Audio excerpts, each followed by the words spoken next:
দৈনন্দিন জীবনে কিছু ভুল আমরা করে থাকি যেগুলো আমরা সচরাচর বুঝে বা না বুঝে করা হয়ে থাকে, সেরকম কিছু প্রশ্ন আপনার জন্য আছে, আপনি সংক্ষেপে একটু উত্তর দিবেন।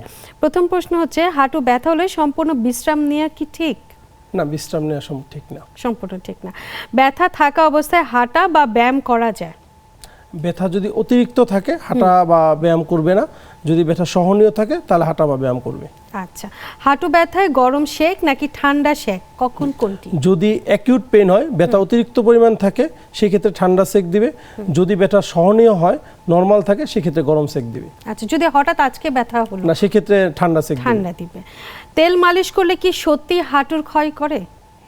তেল মালিশ করলে মূলত কোনো সে উপকারিতা পাবে না, তাই তেল মালিশ করে কোনো ক্ষয় তো কমবে না, না, কোনো কিছুই হবে না। আচ্ছা, নিজের ইচ্ছায় পেন কিলার খাওয়াটা কতটা নিরাপদ? পেন কিলার কখনোই খাওয়া উচিত না, সেটা অবশ্যই একজন চিকিৎসকের পরামর্শ অনুযায়ী খাওয়া উচিত।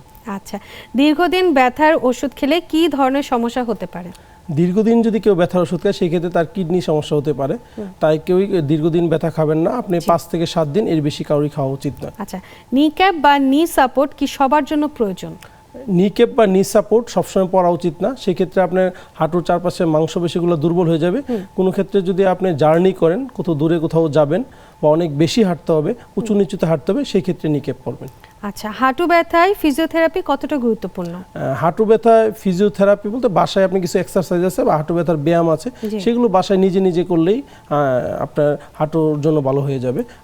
খুব বেশি যে ফিজিওথেরাপি বা যে দিয়ে দিতে হবে এরকম না। আচ্ছা, ব্যথা কমে গেলে কি চিকিৎসা বন্ধ করে দেয়া যায়? ব্যথা কমে গেলেও কিছু জিনিস তার রাখতে হবে, যেটা হাঁটা চলাফেরা এবং খাবারে ক্যালসিয়াম এবং ভিটামিন ডি যে পরিমাণটা ঠিক থাকে, সেগুলো তার ঠিক রাখতে হবে ও স্বাভাবিক চলাফেরা ঠিক রাখতে হবে। হাঁটু ভালো রাখতে সবচেয়ে কার্যকর ব্যায়াম কোনটা?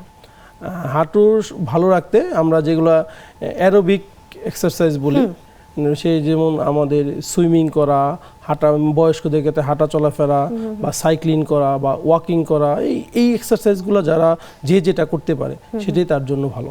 আচ্ছা, কোন ধরনের ব্যায়াম হাঁটু সমস্যার উল্টো ক্ষতি করতে পারে? আচ্ছা, যে হাঁটু ভাঁজ করে, যেটা বেশি করে হাঁটু ভাঁজ হবে, মানে বারবার ভাঁজ করতে হবে, সেই ধরনের ব্যায়ামগুলো করবেন না, সেগুলো হাঁটুর জন্য ক্ষতিকারক হতে পারে।